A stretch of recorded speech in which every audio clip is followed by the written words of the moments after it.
Seja muito bem-vinda, seja muito bem-vindo a mais um Love the Problem. E hoje estamos aqui para falar de um assunto que é super importante se você trabalha com produtos, se você aí tá dentro de grandes empresas, criando novos produtos, novos serviços, se você trabalha com projetos ou se você está empreendendo, esse assunto é super importante. Hoje a gente vai falar sobre Product Market Fit e para isso eu tenho dois convidados aqui de peso para falar sobre esse assunto. Então, encontre uma posição confortável aí, aumenta o volume. Editor, solta a nossa vinheta.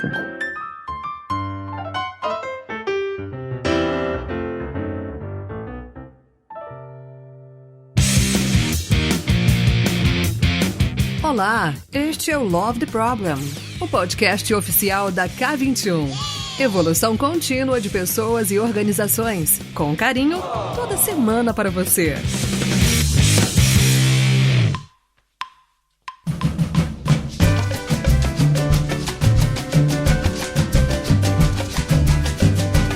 Bem, então como eu disse para vocês, hoje eu tenho dois convidados aqui super especiais para falarem sobre esse assunto de Product Market Fit. E eu vou introduzi-los aqui, mas eu quero deixar que eles se apresentem. Vou começar aqui por ele que está aqui pela primeira vez no nosso podcast, no Love the Problem. Foi a pessoa que me apresentou para esse termo lá em 2013 e alguém que entende muito desse assunto. Inclusive foi através dele que eu conheci o Marcos Garrido e a K21, então um amigo aí de longa data. E estamos tendo a honra de receber ele aqui no nosso podcast. Ele que é professor de empreendedorismo na PUC já há mais de 15 anos, empreendedor, tá aqui hoje com a gente para compartilhar aí um pouquinho da sua trajetória, da sua experiência, mas eu quero deixar que ele se apresente também. Então, Luiz Felipe Carvalho, seja muito bem-vindo ao Love the Problem. Fala, Guga, tudo bem? Obrigado pelo convite aí. E você já fez o spoiler todo aí, né? Já falou tudo, que eu sou professor e empreendedor, e acho que isso resume.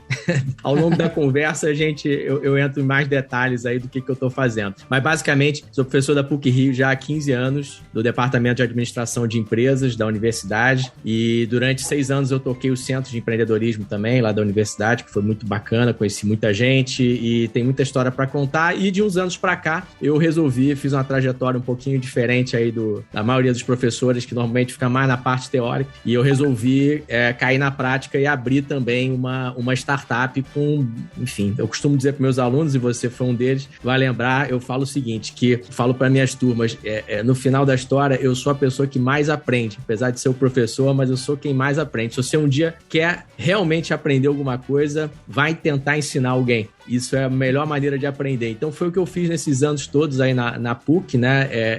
Tentando ensinar empreendedorismo, mas eu tenho o sentimento que eu fui que mais aprendi, né? Com todos os alunos que passaram lá e as pessoas todas que eu conheci ao longo desse tempo, né? Que estão nesse lugar super especial, que um dia era físico, hoje é online, que é a sala de aula, que é um momento de troca. Então você imagina o que é essa vivência e você ouvir histórias durante anos e anos de forma recorrente. Isso tudo me alimentou o interesse de um dia ir para o meu laboratório prático, vamos dizer assim, criar uma startup e aí eu conto mais à frente aí para vocês.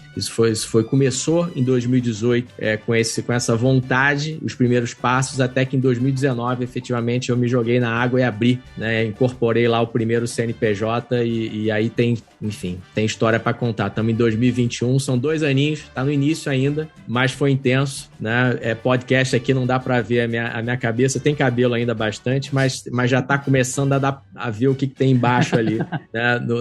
Já perdi bastante e faz parte do processo. Então vai ser um prazer compartilhar com vocês aí um pouquinho dessa experiência e o que eu vi dos dois lados, tanto do lado teórico e agora trazendo essa teoria para a prática. Então acho que vai dar um recorte bacana e, enfim, trazer alguns conceitos que podem ajudar outras pessoas e empresas e gestores e empreendedores a caminhar aí alguns passos um pouco mais rápido, talvez, do que eu caminhei. Maravilha, Luiz. Então o que não vai faltar é assunto aqui pra gente conversar, você poder contar essas histórias e a gente aprender um pouquinho mais aí com essa trajetória. E o nosso segundo convidado que está aqui hoje já é um conhecido da casa. Quando a gente fala de produto aqui no Love the Problem, normalmente ele tá na área. Então, Magno, seja muito bem-vindo mais uma vez à sua casa aí, ao Love the Problem. Maravilha, Guga. E dessa vez, como das outras vezes, estou muito feliz. Eu acho que vai ser um episódio fantástico, né? Além do conteúdo que é super rico e super importante para para quem está nesse desafio de fazer produto ou fazer negócio, poder contar com essa experiência de 2 anos que parecem ter passado 20 anos do Luiz é sensacional. E além disso tudo, é um cara fantástico, né? A gente teve um papo aqui antes de a gente começar a gravar. Eu já te agradeci nos bastidores, mas queria muito agradecer você aqui ao vivo para todo mundo de promover essa conexão e promover esse bate-papo aqui, que eu acho que vai ser rico pra caramba para todo mundo, inclusive para nós. Valeu, Magno. Obrigado mesmo. Encheu minha bola, hein? Porra, muito, cara. Sensacional. Muito bom, adorei. Vamos em frente. Já é bom pra começar o papo, né? Legal. Tamo junto, vamos nessa, então vamos bater papo. Eu sou o Guga Moser, Product Expert aqui na K21 também, e vamos junto bater esse papo então.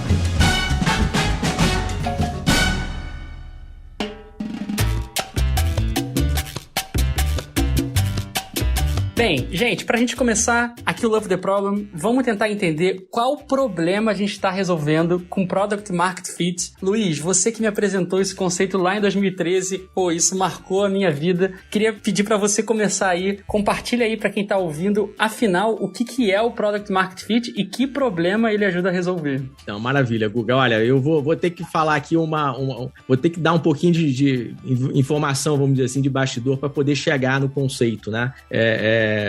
Prometo que eu vou tentar não ser tão teórico como nas aulas, mas eu acho que antes de falar de Market Fit, a gente precisa entender aí sobre o processo de empreender, assim, de forma bem resumida, basicamente é um processo que nasce com uma visão, uma pessoa ou um grupo de pessoas que tem uma visão, tá? E essa visão, ela vai se transformar numa oportunidade, no modelo de negócios, e esse modelo de negócio eventualmente pode ou não dar certo, e se ele dá certo, se ele mostra sinais que ele está dando certo, você vai fazer aquele modelo crescer e embarcar mais pessoas, né, naquele processo todo de transformação, seja lá o que for que você está criando. Seja uma padaria no bairro que não tinha, ou seja aí um próximo Uber ou coisa do tipo. Tanto faz, tá? Mas o fato é que você vai mudar o comportamento das pessoas e vai caminhar no sentido de isso virar uma inovação, tá? Uma inovação não no sentido só de novidade, tá? Qualitativo, mas no sentido de difusão. Então, o processo empreendedor todo é um processo de caminhada que vai de uma visão que está muito dentro de uma pessoa, passando por um modelo de negócio e chegando numa inovação, ou tentando chegar numa inovação. Depois disso, existe ainda outros desafios, né, que as empresas grandes vivem aí muito, que é o desafio de você sustentar essa inovação. É um outro problema estratégico enorme, como é que eu sustento a inovação que um dia eu atingi, né? Mas vamos focar nessa primeira fase aí da gênese, né, do nascimento. E aí, dentro desse processo que vai da visão até a inovação, tem uma fasezinha ali muito interessante, que é essa fase da startup, tá? E as pessoas falam, mas professor, empresa tal é startup, não é startup, o que é startup? Enfim, na área de ciências sociais, negócio, você pode definir os termos do jeito que você quer, tá? Eu sigo a definição e acredito muito nessa definição do professor Steve Blank, tá? Que é um professor, originalmente, ele foi empreendedor, depois foi dar aula na Universidade da Califórnia, em Berkeley, e depois foi para Stanford, né? E o Steve Blank tem a literatura brilhante, né? O livro deles lá, o The 4 Steps to the Epiphany, né? É um livro que deu origem depois para o Lean Startup, né? Ele foi professor lá do Eric Ries, que criou o Lean Startup, né? Inclusive foi um pré-requisito, não sei se as pessoas sabem. O Eric Ries veio pedir dinheiro pro Steve Blank, né? Ele já era professor e investia. Investe aqui em mim. O Steve Blank falou, invisto, mas você tem que assistir minha aula. E ele assistiu a aula, na aula dele lá, que na época era em Berkeley, e aí ele conheceu o modelo de Customer Development, né, do Steve Blank, e a partir disso ele juntou com outros insights que ele tinha de Lean Manufacturing e por aí vai, né, método Toyota, e criou o termo Lean Startup em cima dessas ideias. E acabou que, eu acho, na minha opinião, que o conceito, a metodologia que ele criou acabou dando até mais certo do que a empresa que ele queria criar, né, e trouxe muitos louros aí para ele e para o próprio Steve Blank, né? Mas pessoalmente eu gosto muito do trabalho do Steve Blank e admiro muito tudo que ele faz lá, né? Que ele fala. Então o Blank, ele tem a definição de startup que é muito curiosa, que fala o seguinte: startups são organizações temporárias, tá? Temporárias, projetadas para encontrar ou para descobrir um modelo de negócio que seja recorrente e escalável. Então você fala assim, empresa tal é startup? Eu pergunto para os alunos. Aí, geralmente as pessoas vêm nessa interpretação. Se a empresa é meio cool, se ela tem um lance de tecnologia ali, tem um charme, é startup. Se a empresa velha, não é startup, né? Não é por aí, pelo menos nessa interpretação do que é startup.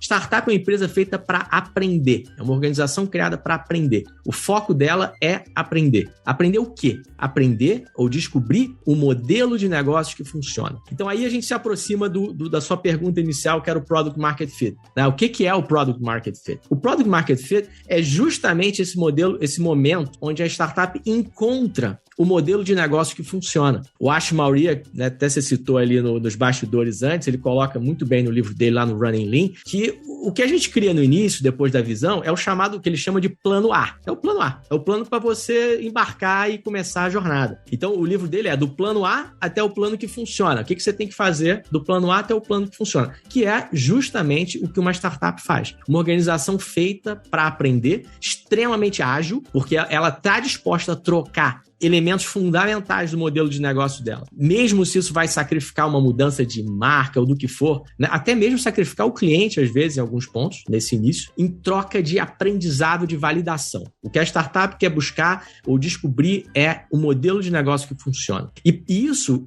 quando ela começa a encontrar esse modelo de negócio, ela começa a entender, ela começa a perceber ou visualizar o que ela vê, né? É um canvas? Não é um canvas, né? O que ela vê são as chamadas evidências de tração, né? Ou traction, o pessoal fala em inglês. Então, o market fit é o momento que você já está, o product market fit, que você está vendo tração. Tração em quê? Em vários elementos. E aí, eu gosto muito da definição do Marc Andreessen para product market fit. E o Marc Andreessen é um empreendedor brilhante, né? Enfim, todo mundo sabe, o cara criou o Netscape lá atrás, no início da internet. Depois, ele acabou criando, né, junto com Ben Horowitz, a Andreessen Horowitz, que é uma das empresas mais bem-sucedidas de capital de risco do mundo, e são referência aí enfim, por eles já passaram centenas de startups que hoje estão aqui no nosso dia a dia, na nossa vida. E o Marc Andreessen, ele tem a definição curiosa que ele fala assim, olha, é difícil definir o que é Product Market Fit, mas você vai saber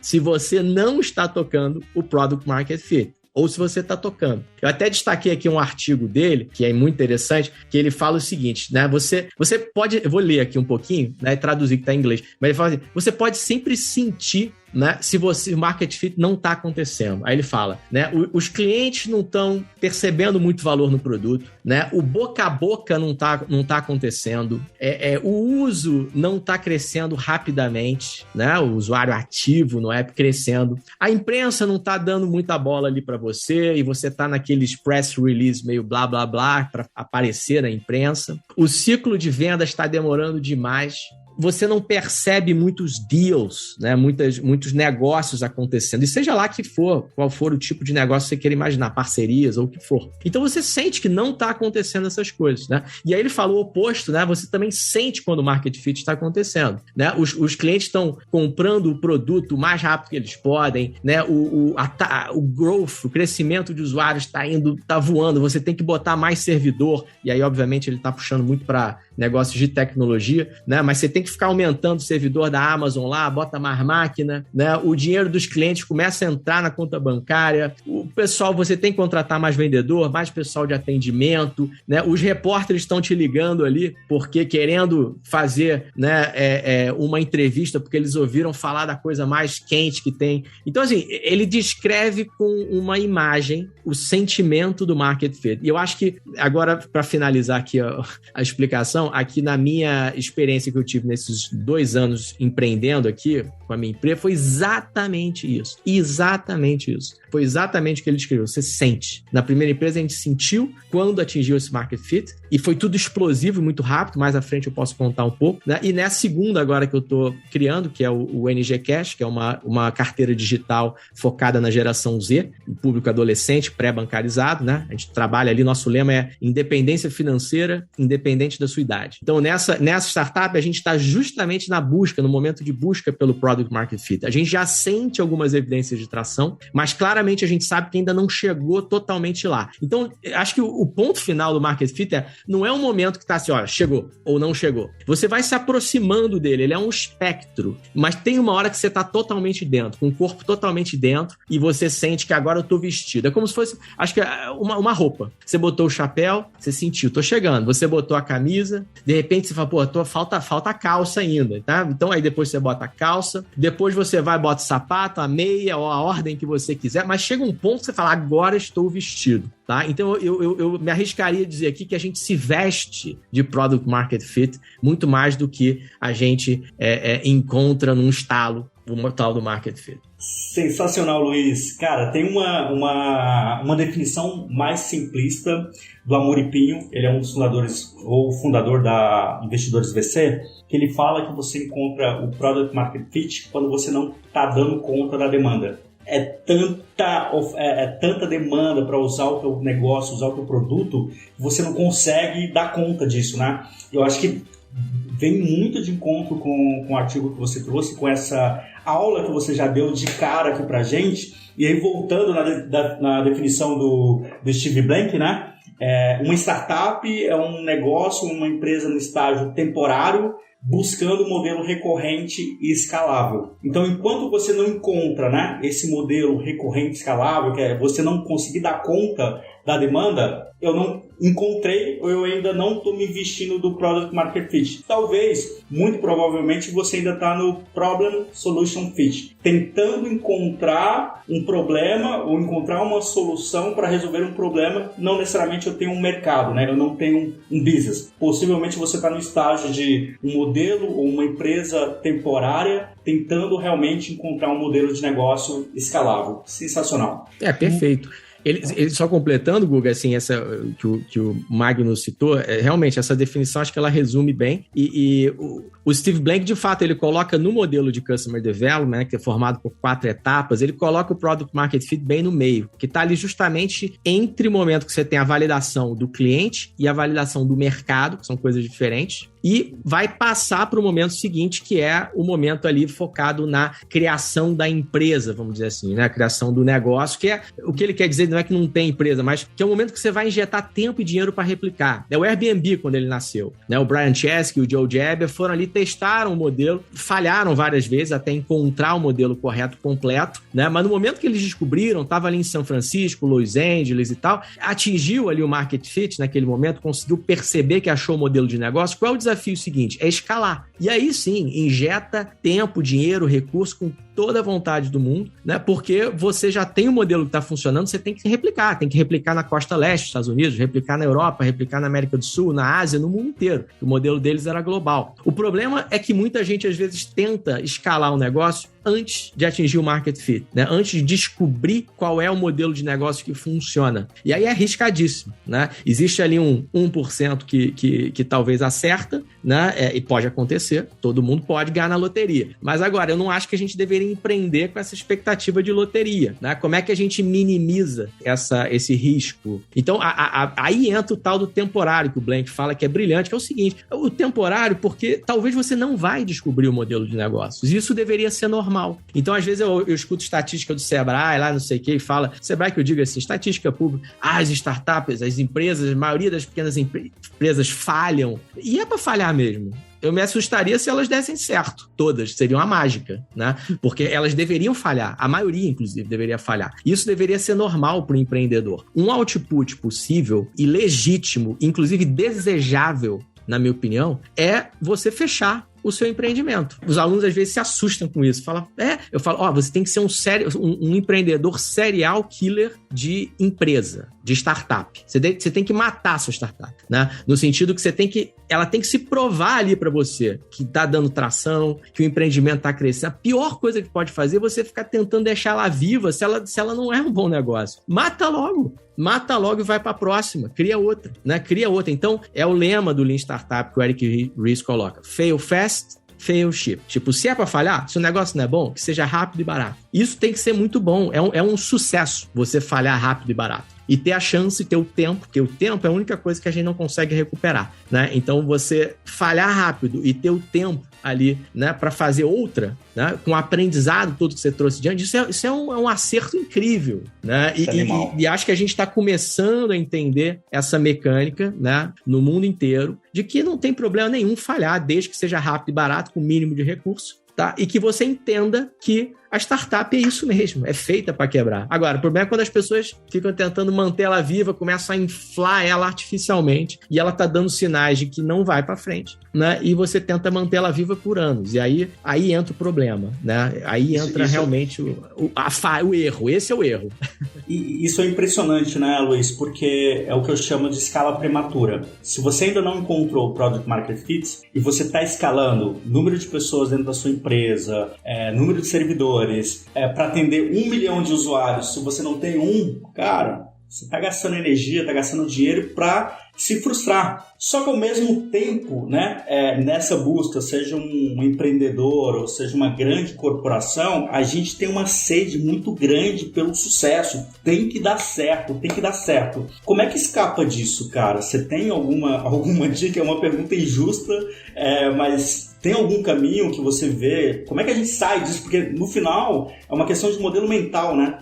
Como é que eu vou valorizar e vou comemorar porque eu criei algo e ele falhou super rápido e eu gastei menos dinheiro? Como é que eu aprendo em cima desse erro? Porque é uma questão cultural, obviamente talvez mundial, não só do Brasil, mas como é que a gente comemora a falha, mas não a falha pela falha, mas a falha com o aprendizado para eu construir o próximo negócio com menos erro, com mais assertividade, enfim. Você tem algum caminho aí, algum insight para trazer para a gente? Eu acho que a primeira coisa é ter consciência desse processo, porque não pode ter glória nesse processo de empreender, tem que estar muito humilde, né? Não pode entrar, tipo, vou criar a minha empresa é um negócio. Eu falo, fica sempre com o pé atrás com a empresa que você está criando, porque ela pode te levar para um caminho muito ruim. Então, não ter esse apego nesse sentido, né, do modelo de negócio da empresa, tá? Eu acho que, óbvio, é natural, o negócio que você está criando, você vai fazer tudo para dar certo. E tem que trabalhar para dar certo, obviamente. Agora, não pode ter esse apego do tipo, tá mostrando que não tá indo, né? E o cara não para. E o cara insiste no erro, no mesmo modelo de negócio. Tenta injetar mais dinheiro para escalar. Então, assim, acho que tá consciente de que essa falha, tá, no sentido de esse modelo de negócio que eu testei não deu certo, eu vou parar. Eu já vi gente parando. Teve um aluno meu lá, eu admiro muito ele. Eu acho que eu vou citar aqui, não tem problema, mas muitos anos atrás ele criou a GoBooks, que era um modelo lá novo de aluguel de livro e tal. Assim, ele é muito bom, muito competente como empreendedor, criou a empresa e começou, fez todo o caminho direitinho, né? Ótimo programador, foi desenvolvendo, e a empresa, todo mundo olhava de fora e falava, cara, essa empresa tá bombando. Quem olhava de fora. Mas ele ali dentro percebia que não tinha atração. O que ele fez? Fechou. Quando ele fechou a GoBooks, muita gente disse assim, caramba, esse cara tá louco, porque é uma marca, todo mundo conhece, não sei. Mas as pessoas não entenderam, né, a visão dele. Ele estava correto, não estava dando tração àquele negócio. Então, para. Né? Uhum. Isso é importante, né? Falhar nesse sentido. Então, eu acho que tem que ter uma diferenciação muito grande entre assim, o que é falhar um modelo de negócio e o que é falhar a sua visão. Porque assim, a visão, essa você não precisa matar por causa do negócio. Ela pode tomar formas diferentes. Aí eu recorro assim, acho que quem melhor explicou isso foi aquele consultor, o Simon Sinek, com o famoso círculo dourado. Né? Tem o why, tem ali o como, né? O how, e tem o what. O why você não precisa matar. O que eu estou promovendo aqui não é matar o propósito, não é matar a visão, é o modelo de negócio. Isso que eu acho que tem que ser compreendido. Então, acho que para empresas, por exemplo, que estão fomentando o empreendedorismo, tem que entender isso muito bem.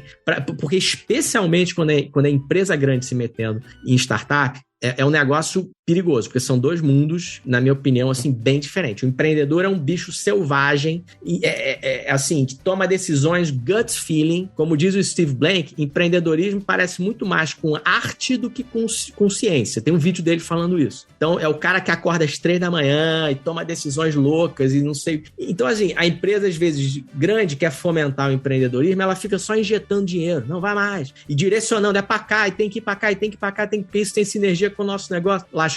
lascou, vai matar. Luiz. Tem que deixar morrer, né? E rápido, esse que é o ponto. E por isso, Guga, só para fechar, esse foi o sucesso da Y Combinator, né? Quando o Paul Graham criou, qual foi o sucesso? Porque tinha o modelo anterior que era de incubação, que protege. A aceleradora, se você pensar, é o oposto. Não é um funil que vai entrando, você vai segurando, só sai quem tá...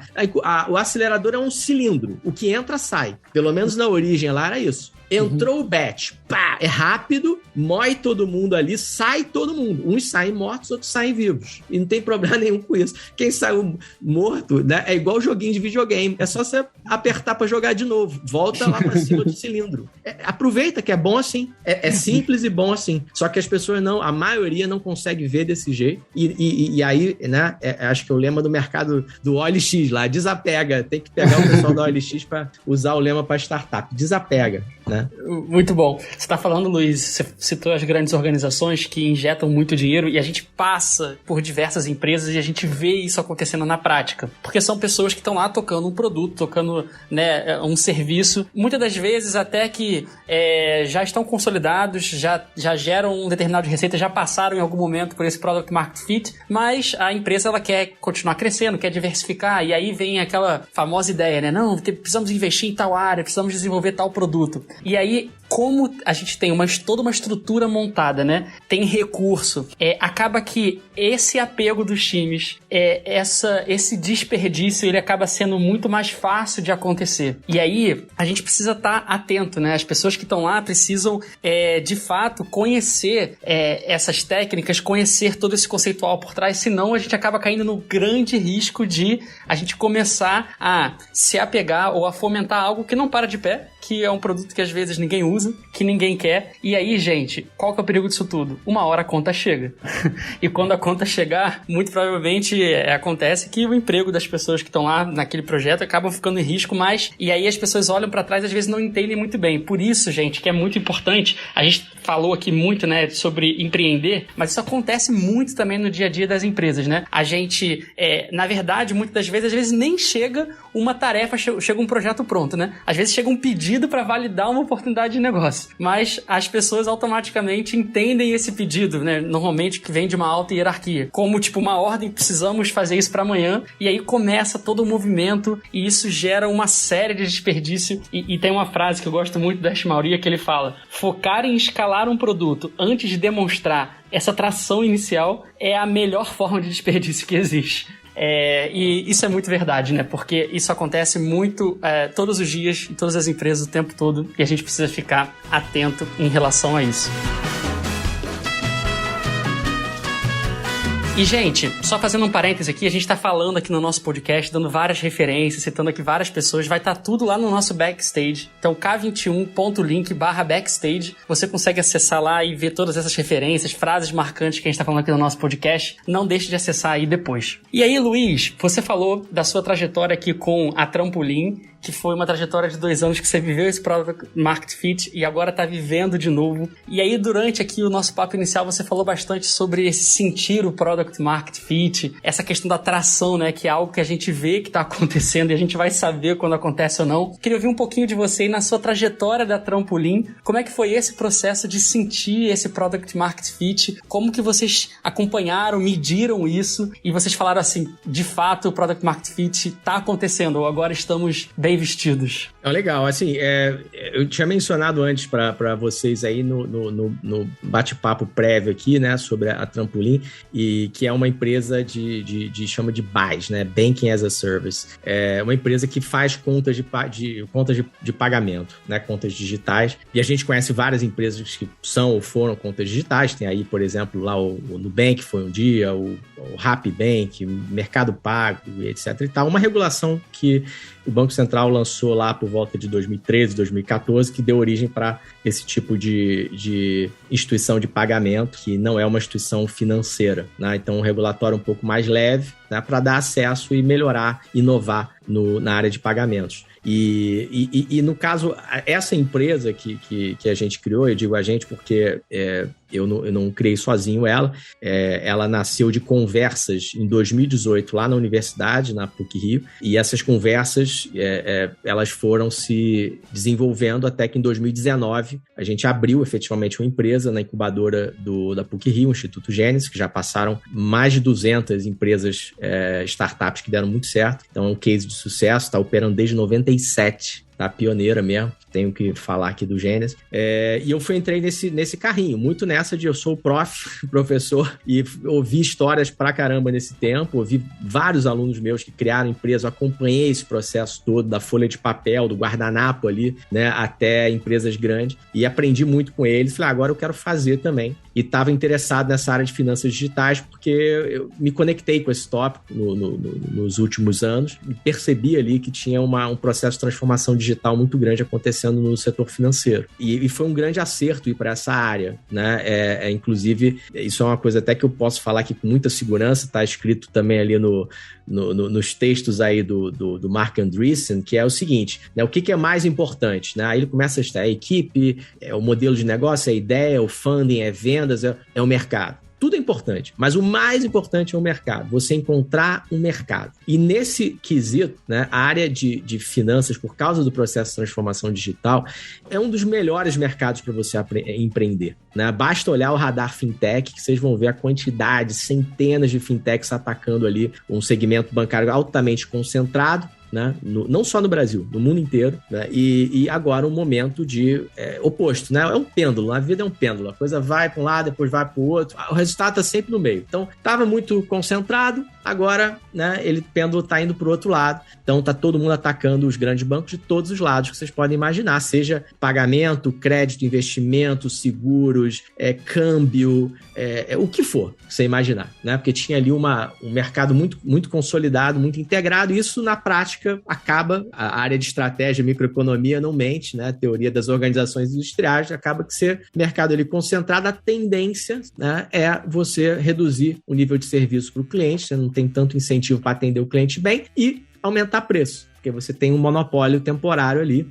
Isso são os efeitos, né? Então é o que a gente sentia nas contas há 10, 15 anos atrás, aquele, né, várias ineficiências, e pega aí um Nubank, foi pega o Davi Vélez lá no iniciozinho, falando da visão dele, tem até lá o flip chart, eu mostro meus alunos, tem uma cópia do flip chart deles usando lá o framework do Jim Collins, né, de construção de visão, muito interessante ver esse registro de 2013, e aí ele fala sobre todos esses problemas, e hoje em dia a gente vê, 10 anos depois, o resultado disso, essa transformação toda. Então, assim, mercado é muito, muito, muito importante, né? Acho que para o empreendedor conseguir escolher aí um bom mercado para atuar. Mas a gente entrou nesse segmento de fintech e se propondo, uma empresa de tecnologia, né, software, uma empresa basicamente no tripézinho ali, computação, design e negócios, né, e a gente criou uma plataforma de Banking as a Service. E aí surgiu um cenário interessante, foi tudo muito rápido que aconteceu, né, na empresa, mas entre 2019 e 2020, final de 2020, a gente acabou testando 2 produtos. Um protótipo, né, que a gente fez junto com um ex-aluno meu que também estava empreendendo já desde os 14 anos de idade, que é um fenômeno, né, que é o Mário. Mário Augusto, e o Mário sempre teve na área de mídia, de influenciadores digitais. Ele criou um canal junto com mais 2 sócios, né, amigos na época, quando eles eram crianças, e esse canal deu muito certo, tem mais de 8 milhões de seguidores, e aí acabamos nós juntando o Mário com a visão dele lá de distribuição e a gente com a conta digital, falando, vamos criar uma conta aqui, e aí fizemos um protótipo pensando nisso, uma conta digital focada na geração Z. E aí foi aquele trabalho de desenvolvimento de software, né, validação, a gente ia em sala de aula e pedia para os colegas professores, deixa a gente ir mostrar, ficava ali na frente da PUC conversando com gente, do mesmo jeito que o Nubank fez, por exemplo, lá eu vi imagens deles, acho que na USP ou em outras universidades, fazendo teste, e foi essa a ideia, a gente validando o produto, mas acabou que quando a gente fechou um acordo com a Mastercard, né, para ter o cartão Mastercard, para poder lançar lá o nosso MVP, eles deram uma nota na imprensa e aí essa nota acabou originando, foi o canal que originou outras empresas a chegarem pra gente e falar, poxa, vocês criaram uma empresa para os influenciadores digitais, um banco, cria para mim também. E aí a gente percebeu que tinha um B2B aí fortíssimo. E isso ganhou tração muito rápido, porque aquela história do você sente os clientes chegando. Eu lembro um dos meus sócios lá, o Luca, né? Ele botava R$500 espontaneamente, ninguém conhecia de marketing digital, R$500 no Google Ads lá, que acho que ele tirava até do bolso dele, né? E entrava muito lead, porque o negócio tocava mensagem, né? Então, várias empresas, que já pequenas, médias e até grandes, que já queriam criar suas contas digitais, tem aí a K21, que é a empresa de vocês, né? Por exemplo, que é criar o K21 Bank, né? Ele pode fazer isso tudo sozinho, mas ele pode plugar num BAS, que é o nosso negócio, né? E criar rapidamente um time to market muito rápido. Em um mês, você está com a sua conta digital K21 Bank, você faz o atendimento, a distribuição, o marketing, por aí vai. Então, esse era o business, né? E aí, essa coisa escalou muito rápido em 2020. E, em paralelo, a gente foi ali meio que testando escondido, fechado ainda, o modelo direto de B2C. E acabou que, em agosto de 2020, a gente abriu esse modelo do B2C também, né? O que é abrir? A gente não estava anunciando, tinha só usuários beta teste, porque imagina, né, é um negócio que a gente tinha que testar bem o produto. Os influenciadores foram em agosto de 2020 no canal, falaram, galera, agora tem aqui o Niggle Bank. Porra, e aí faz explosão. A garotada toda se jogou. E, de repente, a gente se viu num cenário ali que a gente estava com 2 modelos de negócio dando tração, no B2B e no B2C. E aí, encurtando aí a história, né, até porque isso foi agora no ano passado, meses atrás, mas para encerrar, acabou que a gente, enfim, avançou num caminho, né? Alguns clientes se interessaram em incorporar o nosso negócio de B2B e começou todo um processo aí, uma via de M&A, né, de fusão e aquisição, e essa via caminhou para o negócio de B2B, e aí tinha um motivo muito importante para isso, que nesse negócio de conta de pagamento tem uma parte regulatória muito forte. Então a gente pensou bem e falou, poxa, o que a gente faz? A gente desenvolve em casa esse regulatório ou a gente se junta com uma dessas empresas maiores que já pode trazer isso pra gente e, enfim, fazemos aqui o nosso primeiro exit e vieram ofertas e, enfim, não dá para entrar muito nesse tópico aqui publicamente, mas, enfim, acabou que essa via caminhou do M&A e aí eu e Mário, a gente fez uma spin-off, né, antes disso do modelo B2C e aí toda a equipe foi lá pro lado do M&A e trocamos ali as participações e eu e Mário decidimos tocar o negócio novo que é o Niggle Bank, né, que agora virou a NG Cash, né, que a gente ampliou mais. Então essa foi a trajetória aí das empresas, a gente acabou pegando, né, um seed capital para começar esse outro negócio, montamos uma equipe totalmente nova, né, para esse novo negócio B2C e hoje somos 26 pessoas, a gente abriu a empresa agora em fevereiro, então é muito nova ainda, a gente está em setembro, né, estamos aí fazendo aí cerca de 6 meses de idade e tá muito legal, a gente bateu agora aí 500 mil de contas, então sentimos claramente, voltando para o Market Fit, assim, evidências de tração e a gente já sente que já colocou uma parte dessa roupa do Market Fit, não colocou inteira ainda. Tá claro isso pra gente. A gente tem ainda muitos desafios em relação à ativação de usuário, em relação à usabilidade, em relação até o modelo de monetização. Então tem muito feijão com arroz para comer ainda, né? Pra gente poder dizer que encontramos plenamente ali um modelo de negócio recorrente, escalável, tá? Que é o objetivo da startup. E esse é o nosso objetivo hoje em dia. Então a gente faz muito teste e aí entra toda essa parte que a área digital é muito boa para empreender, né? Que você pode testar tudo, né? Você pode testar tudo, mudar, experimentar, né? O app de um jeito, o app de outro, e por aí vai. Então, tá sendo uma trajetória muito bacana de empreender, né? Com esses conceitos todos e conseguir medir, né? Antes, teoricamente, eu entendia o que era, mas hoje eu consigo sentir no feeling ali, na prática do que é cada coisa, o que é muito, o que é pouco, né? O que é esse desafio todo que tem ligado na parte de governança da empresa, né? Você fala teoricamente, outra coisa é você ver ali na prática. Na prática, né? Skin the game, né? Tá com a pele no jogo. E, Luiz, ouvindo aqui essa história muito legal e você agora no final já começou a conectar um pouquinho ali com métricas, né, de funil, já falou, né, sobre aquisição de clientes, falou do desafio de ativar. Quando a gente fala de Product Market Fit, tem um desafio enorme ali de retenção, né, que de fato é o que vai fazer com que a sua empresa ela consiga ganhar essa atração, né? E junto com a retenção tem a receita, né? Porque a conta tem que ser paga, né? Então o negócio tem que evoluir. E muito legal ouvir a história aí, dessa trajetória aí, muito rápida, né? Da Trampolim e agora com o NG Cash. E aí, Magno, eu queria aproveitar, já que a gente falou de métricas aqui, de como começar a medir, o Luiz falou aqui desses experimentos na prática, como que a gente consegue, como é que na prática, no dia a dia ali de quem tá tocando o produto, a gente consegue medir essa evolução olhando para essas métricas de produto e ver o market fit acontecendo? Boa, Guga. Só um parênteses antes de eu responder isso, eu achei curioso, dentro do Lean Startup, o Eric Ries traz, em algum momento você precisa pivotar ou perseverar, né? Você tem que saber exatamente esse momento de pivotar ou perseverar na sua ideia original. E aí o Luiz trouxe uma questão da visão do negócio, né? Você tem uma visão fixa. O Jeff Bezos traz muito isso também, né? Você precisa ter uma visão fixa, mas a jornada ela tem que ser flexível. E aí quando o Luiz trouxe que, cara, a gente na origem, no Gênesis, né? A gente focou em conta digital para jovens e no meio do caminho apareceu um B2B, me pareceu ser um exemplo genial, Luiz, de vocês conseguirem realmente manter essa visão clara, fixa, mas de conseguir se adaptar na jornada, né? Então, vocês acabaram aproveitando a oportunidade ali do B2B e agora me parece que também está aproveitando a oportunidade do B2C, que era a ideia, né? Ou era o interesse, ou o foco original do negócio. Achei super legal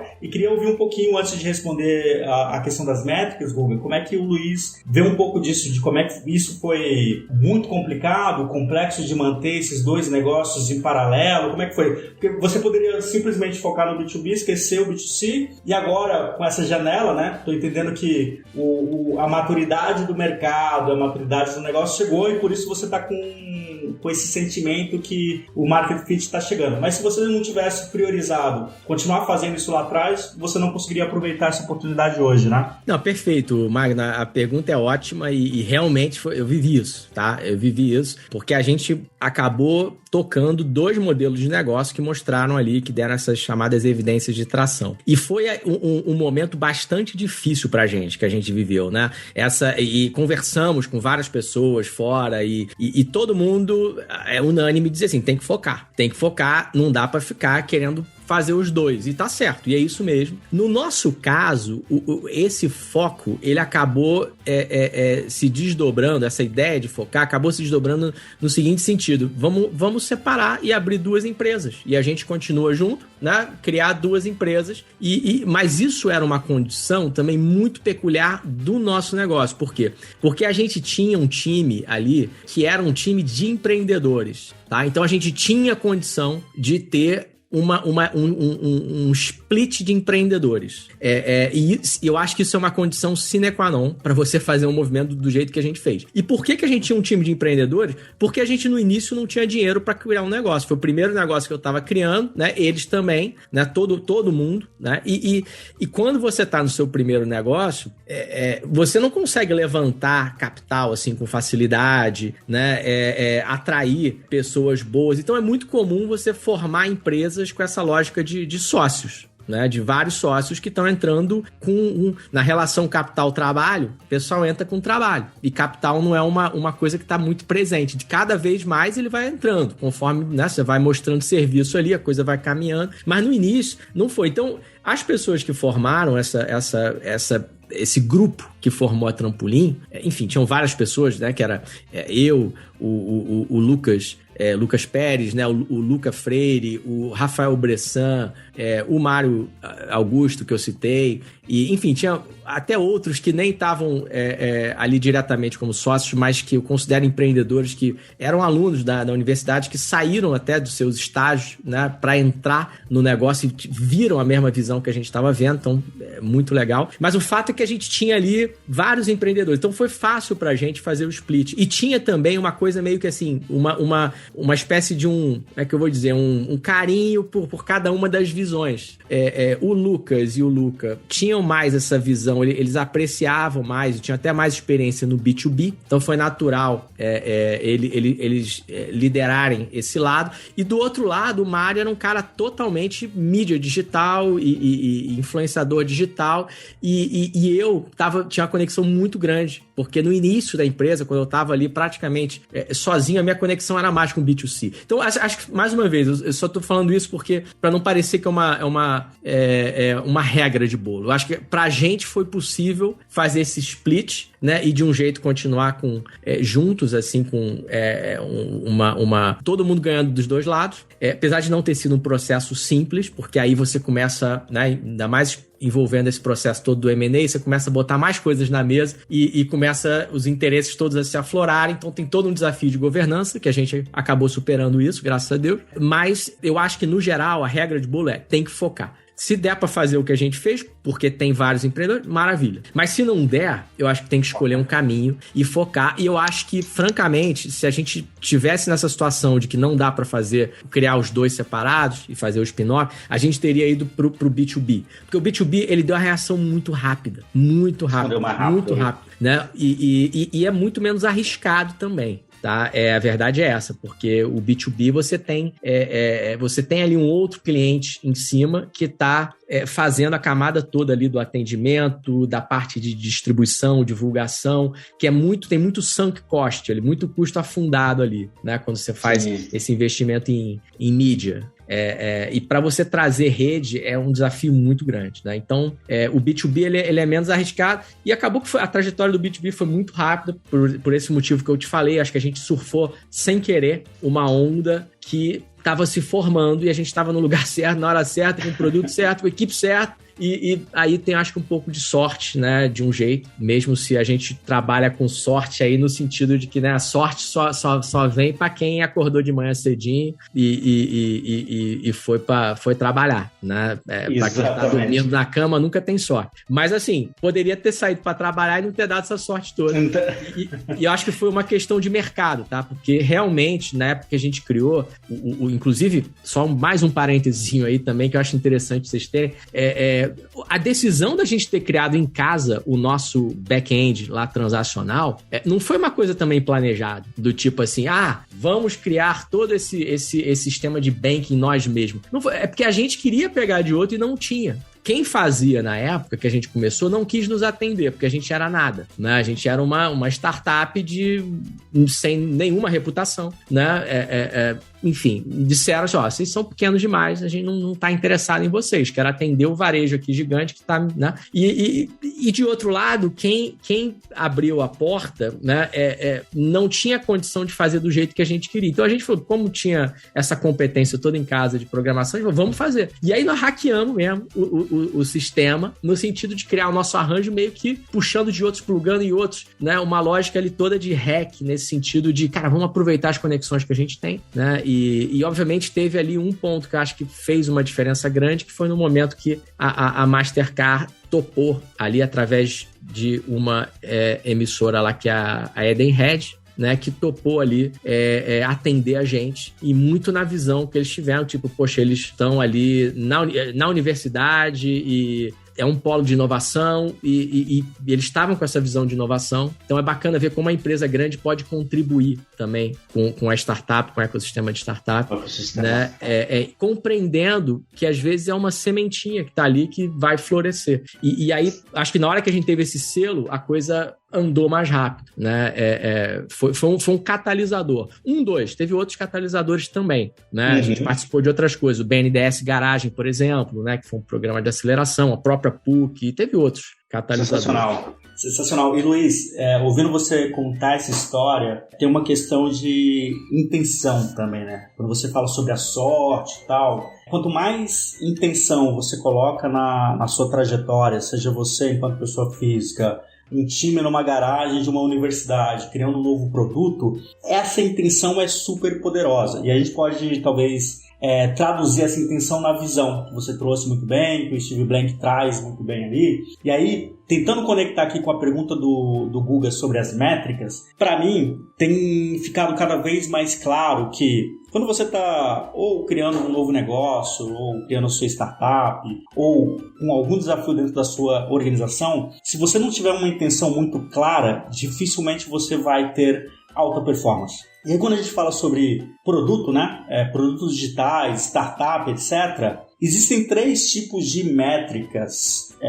E na verdade eu não vou falar exatamente sobre métricas, mas sobre etapas. Ou você está buscando crescimento, que é um dos pilares, ou você está buscando engajamento, ou você está buscando receita. Qualquer atividade que você está fazendo no dia a dia, cara, ela tem que estar conectada. Ou você quer crescer, ou você já cresceu o suficiente, você precisa engajar a sua base, e no final do dia você precisa monetizar. Senão, né, crescimento e engajamento não para de pé. E para mim, quando você fala que a gente acaba vestindo, né, o Market Fit, o que vem na minha cabeça é que essas 3 bases, crescimento, engajamento e receita, eles estão equilibrados. Eu nem estou morrendo de fome a ponto de ficar desesperado, no sentido de, cara, eu não estou crescendo, não estou engajando e não estou retendo, mas também não está naquele crescimento miúdo, engajamento quase nada, e uma receita que não dá para você pagar as contas.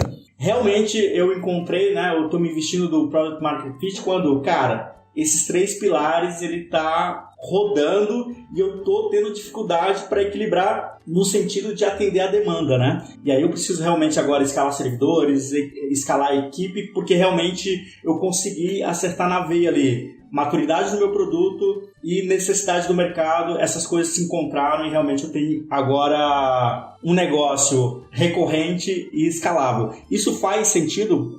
Essa história, crescimento, engajamento, receita, você vê isso nos negócios que você está criando de forma clara? Como é que você poderia tangibilizar isso, né? Talvez na experiência sua prática aí para quem está ouvindo a gente. Não, tá perfeito, Magno, é exatamente isso. Acho que você resumiu isso com essas 3 palavrinhas aí. É exatamente isso, sem tirar nem pôr. O que eu posso só colocar aqui, talvez assim, como é que a gente lida com isso no dia a dia, tá? Estamos aprendendo também. Eu acho que inclusive cabe aí, sinceramente, um outro podcast para vocês explorarem toda essa parte de growth, que já é outro bicho, né? Eu nem sou especialista na área, mas vejo, entendo a empresa lá na nossa startup, tem gente tocando isso no dia a dia, né? Tem um ex-aluno meu lá, o Petros, né?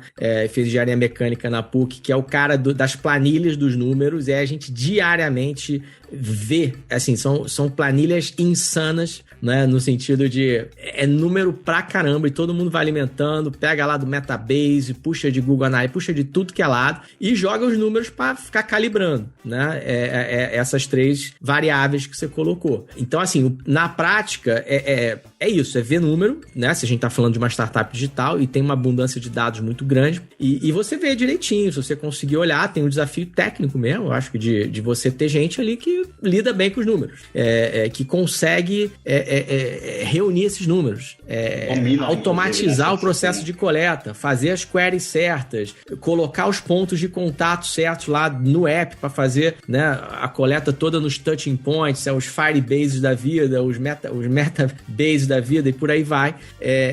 Então, assim, tem um desafio operacional de você trabalhar a métrica, e tem que trabalhar, né? Meu professor de estratégia lá no mestrado, ele já citava uma frase antiga, que é aquela what you measure is what you get, né? Então, what you measure is what you get, ponto, tá? Então é measure, né? E eu que sou da época ainda, sou velhinho já, né? Da época do ciclo PDCA, é isso, é planejar, executa, né? Check, verifica isso, é métrica e depois age corretivamente, né? E os números vão se retroalimentando. Só que na startup você faz com uma dinâmica assim, digital incrível. O PDCA gira em um dia, entendeu? Então, é um processo muito, muito interessante. Agora, tem um outro ponto que eu também queria reforçar em relação a essa questão do tripé aí que você colocou, é que, pelo menos pra gente, na nossa experiência hoje em dia, o que tá acontecendo é que a gente sabe que tem que atuar nos 3, crescimento, engajamento e receita, mas a gente teve que optar por um, para ser uma espécie do ponta de lança ali, né? Ele não anda sozinho sem os outros, é um pouquinho aquela aquela brincadeira que as pessoas meio que se prendem uma na outra e tem que andar todo mundo junto, né? Mas tem alguém que tem que estar dando meio que o passo. Então, hoje, a gente, na nossa startup, a gente optou pela métrica da receita, o que não é muito comum no segmento que a gente está. As empresas, elas têm um olhar muito maior para o crescimento de base, né? O escalar quantidade de usuários. E aí é uma decisão estratégica, são escolas, eu diria assim, tá? Tem escolas que gostam mais de ir para um lado, tem escolas que gostam mais de ir para o outro. A que a gente seguiu, né, que é uma escola que eu diria que remonta lá para trás, quero citar muito nome, mas uma turma aí que começou ali no Leblon, criando um banco e depois começou a fazer cerveja e por aí foi, né? A escola dessa turma é muito orientada para receita. E a gente se conectou de algum jeito com essa escola, por N motivos, e então a gente está olhando muito hoje para a métrica de receita. Agora, você não pode abandonar, eu acho que aí tá a beleza do que você falou ali, é um trio, é um tripé. Você não pode chegar e falar, o foco é só receita, e aí você não olha para engajamento e não olha para crescimento de base. Não dá. Os três têm que andar juntos. Não, mas tem que focar em uma. Eu acho que uma tem que puxar. Não dá pra querer, vou trabalhar as três com a mesma intensidade. Tem que ter uma que em última instância, qual é a prioridade? Exatamente. E elas vão oscilar, né? Tipo, cara, hoje, dado o momento, mercado, empresa, receita. Daqui a pouco a gente pode entender que temos maturidade, a outra etapa, sei lá, engajamento, crescimento é a mais importante do momento. Perfeito. Foi a reunião de hoje. A gente hoje a gente tá vendo, acompanhando a câmera. Os números estão mostrando assim, vocês estão arrebentando em aquisição de cliente. E tá. Né? Como eu falei, a gente bateu já 500 mil de contas, não tem a menor dúvida que vai bater 1 milhão de contas até o final do ano. Os números não mentem, assim, já tá quantitativo o negócio. Agora, esse número, a gente hoje tá ok, mas e o resto, né? O que a gente tem que trabalhar nesse número para conseguir olhar a nossa mecânica-chave? E aí entra toda a discussão e, enfim, dava um outro podcast só para debater essas estratégias e eu tô aprendendo muito com isso na prática, não é nem minha praia ainda. A alta aquisição do produto demonstra que existe aí um product fit, né? E aí, pra gente convencer... O problem solution fit, né, que vocês perguntaram lá no início, eu acho que é isso. O problem solution fit foi que o Steve Blank bota ali, antes do marketing. Exato. Entre a etapa 1 e a etapa 2 está o Problem Solution Fit. Exato, resolve o problema de alguém. Agora, para a pessoa tirar o escorpião do bolso, né? E aí decidir pagar é o Product Market Fit, que é exatamente esse momento. Exatamente. E tirar aí, feliz, Guga, e tirar feliz, porque tem muita empresa, muita startup que consegue arrancar o dinheiro do cliente, né? E o cliente foi. Por algum motivo ele foi por aquilo ali, mas ele não tá gostando. Por isso, a equação, eu sempre vi isso na aula e eu acho muito... Assim, tem uma equação ali de um bom negócio, que é o seguinte, tem um valor que você entrega para o que o cliente percebe que é intangível. É intangível. O valor é intangível, o que ele está percebendo ali é intangível. E ele paga um preço, que é o valor que você está capturando ali. E atrás desse valor que você capturou, tem um custo ali da história. Se essas três coisas estão uma distante da outra, porra, é um belo negócio. Porque o teu custo está lá embaixo, o valor entregue pro cara tá lá no céu, na percepção dele, e você tá capturando ali no meio. Você tem buffer pros dois lados. O problema é que tem muitos negócios que é apertado, tá tudo junto ali, né? O custo tá quase tocando ali o valor capturado, e o que você tá entregando é quase igual ao valor capturado. Em alguns casos é até negativo. Eu quero fazer a maldade de citar um segmento aqui que eu achava que era negativo, não sei se eu deveria, mas eu acho, por exemplo, TV a cabo, agora já morreu, mas há um tempo atrás você ficar travado naquilo ali, você não gosta, isso era arrancado para pagar, né? E se a pergunta é, você quer mudar? Você fala, quero. As pessoas, aí o instinto do usuário ou do consumidor, do cliente, se ele não percebe muito valor, ele quer mudar, né? Então não é um bom negócio, mesmo se ele está dando receita. E isso é um perigo. Porque eu vejo muita empresa mais solidificada que começa a achar mecânicas para arrancar dinheiro do usuário, né? Mas ela não está dando esse buffer. Você tem que entregar muito mais do que você captura. Você tem que medir o quanto você está entregando, mais do que você está capturando. Porque senão o cliente vai chegar ali, ele fica sempre na iminência, né, de aparecer um produto substituto, ele troca. Então, na prática, isso é o quê? É o churn. É o churn da empresa. Empresas que entregam pouco têm churn alto. Empresa que entrega muito tem churn baixo. Faz todo sentido. E aí, pra gente fechar essa parte de métricas, Aí, conectando com esse ponto de entrega de valor que você acabou de trazer, Luiz, teve uma frase que eu li esses dias do Joshua Seiden, eu acho que é assim que se pronuncia o nome dele, num livro que ele tem de Outcome over Outputs, e aí ele fala bem assim no livro, ó, você pode gerenciar o que o time está fazendo ou o que o time deve fazer. Isso se chama gerenciar entregas. Mas isso é um problema, porque nem sempre entregas geram valor, certo? A gente pode estar entregando coisa que não gera valor. Aí ele também fala assim, ó, você pode gerenciar, inclusive, o time questionando sobre valores macros de negócio. Como o Magno trouxe, aumentar receita, aumentar engajamento, aumentar crescimento. Mas isso pode ser um problema porque pode não ser específico o suficiente para o time para dizer a direção que ele tem que ir. São coisas extremamente estratégicas, mas podem não ser específicas. E aí ele termina assim, ó, o que nós queremos é gerenciar resultados, questionar o time em como criar comportamentos específicos no cliente, e esses comportamentos é o que direciona os resultados de negócio. Isso permite que o time tenha autonomia para encontrar a melhor solução e se mantenha focado na entrega de valor. E no final do dia, quando a gente fala de Product Market Fit, o que a gente está dizendo é exatamente isso. Como que o nosso time consegue gerar comportamentos no nosso cliente para fazer com que a nossa marca cresça, com que ele aumente o engajamento, com que a gente aumente a nossa receita e no final das contas ele esteja pagando feliz sobre o serviço, certo? Pelo nosso produto, e isso vai fazer com que a gente tenha exatamente essa tração, esse problema bom de resolver, né? Que é a demanda explodindo aqui na nossa porta, para que a gente consiga gerar cada vez mais e mais valor e gerar cada vez mais impacto.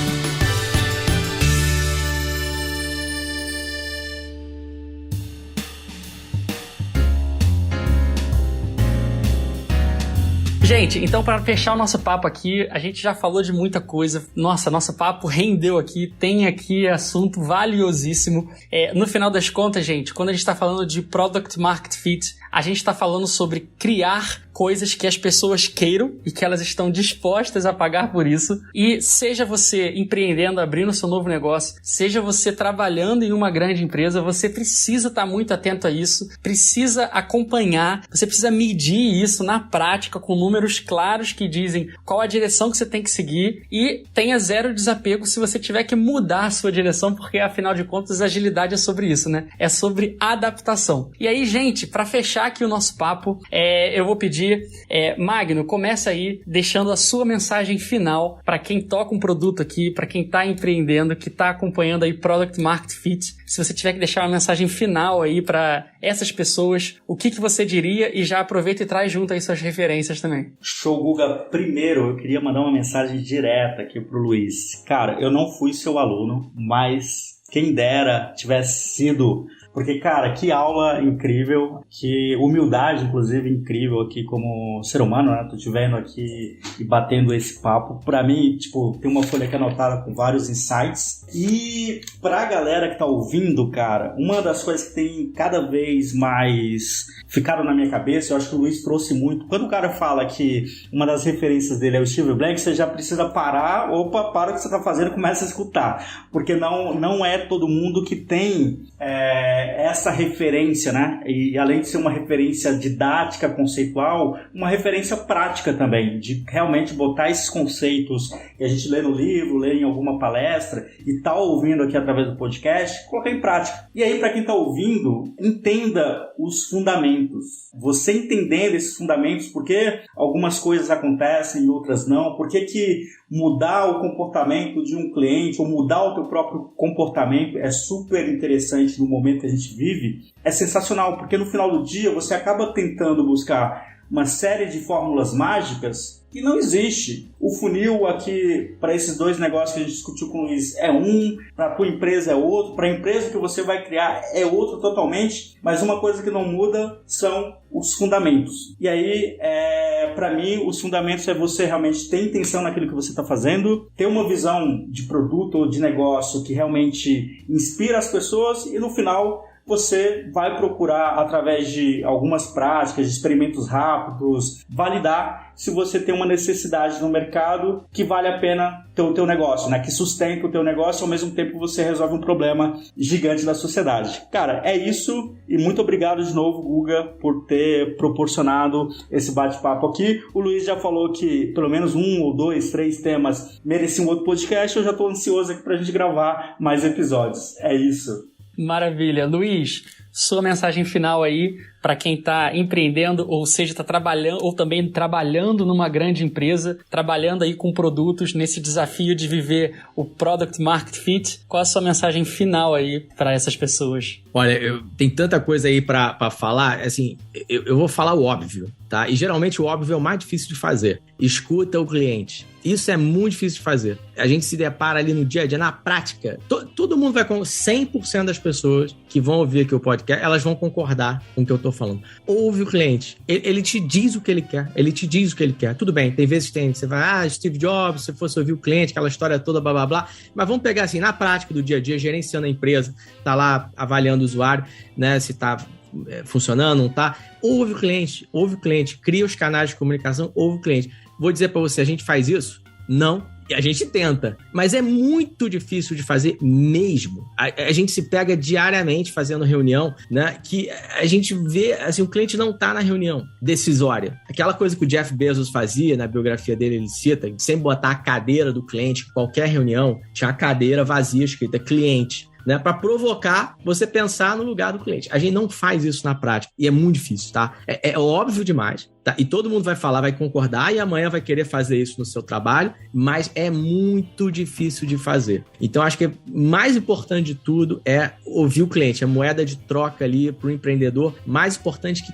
isso supera tudo, supera qualquer coisa, né? E tem um livro antigo que eu recomendo, que eu acho um barato. Não é Startup Digital, é um livro de um CEO que levantou, hoje nem está muito em moda mais, empresa de aviação, né? A Scandinavian Airline System, a SAIS, que estava indo pro buraco, e teve um CEO lá das antigas, estou falando década de 80, o John Calzone, que levantou essa empresa, e o nome do livro é Moments of Truth, né? O momento da verdade, ou a hora da verdade, acho que assim é traduzido em português. E ele fala exatamente isso, como que ele levantou aquela empresa simplesmente ouvindo o cliente e estabelecendo aqueles touching points ali, né, como sendo o momento de que você vai encantar o cliente, que você vai conseguir dar alguma coisa para ele. Então, meu recado, acho que é sempre esse é genérico, transversal, extrapola startup, extrapola... É a lógica do mundo, é servir outras pessoas e empatizar com elas e trazer algo bom para aquelas pessoas. Mas a gente esquece, especialmente quando está numa organização, porque ela começa a perder a figura, né? Começa a questão lá né? A gente começa a esquecer que são pessoas falando com pessoas, entregando para pessoas e trocando para pessoas. É tudo all about people. E como diz ali o Richard Branson, e posso citar N empreendedores. Então o meu recado fica esse aí, mas eu queria fechar aqui, cara, principalmente agradecendo aí por vocês dois de terem me recebido aqui no podcast, né? Eu não estou muito habituado a fazer podcast, e gostei muito da experiência aqui de falar, um bate-papo informal. Então, agradecer muito aí, Magno colocou pontos muito bacanas aí, que deu margem aqui para eu discutir coisas até que eu nunca tinha parado para pensar. Então, muito te agradeço. Vou ouvir depois, quando eu estiver correndo, esse podcast para relembrar de tudo isso. E Guga, você é um craque. Eu te conheci lá realmente na sala de aula e você sempre foi um craque em tudo que você fez. E desejo aí muito sucesso para você na trajetória aí com a K21 e outras, que você é um daqueles caras que entrega e encanta. Ah, que maravilha! All about people. É isso, gente. É sobre conexão, é sobre a gente bater papo, a gente falar sobre as coisas que realmente importam e no final do dia a gente conseguir fazer coisas importantes que impactam e mudam a vida das pessoas. Se você gostou desse nosso podcast aqui, não deixe de ouvir os outros episódios aqui do Love the Problem. Nós também aqui na K21 temos drops de produtos que a gente está lançando, vídeos com conteúdo específico sobre desenvolvimento, estratégia, crescimento de produtos. Então, entra lá, confere. A gente recentemente também teve o Product Summit Pocket, que aconteceu também no YouTube, tá tudo lá, a gente tem palestras, conteúdos de qualidade, é só você entrar aí e pesquisar. E se você também quiser se especializar, quiser saber mais, a gente também tem vários treinamentos sobre produtos, sobre métricas, é só você entrar no nosso site k21.global e você conferir tudo. Então, continuamos juntos nesse desafio de a gente gerar impacto, gerar valor, de a gente conseguir criar produtos que passam pelo Product Market Fit e depois que escalam e que impactam a vida das pessoas. Estamos juntos nessa jornada, conte com a gente e até uma próxima. Muito obrigado.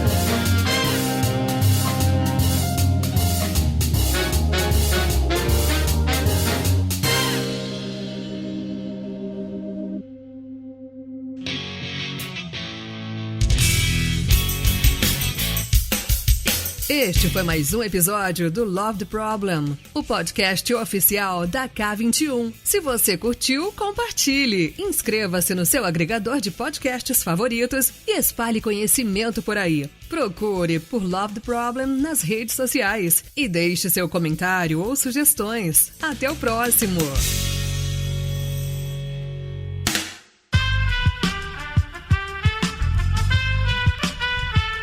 Esse podcast foi editado por Aerolitos Edição Inteligente.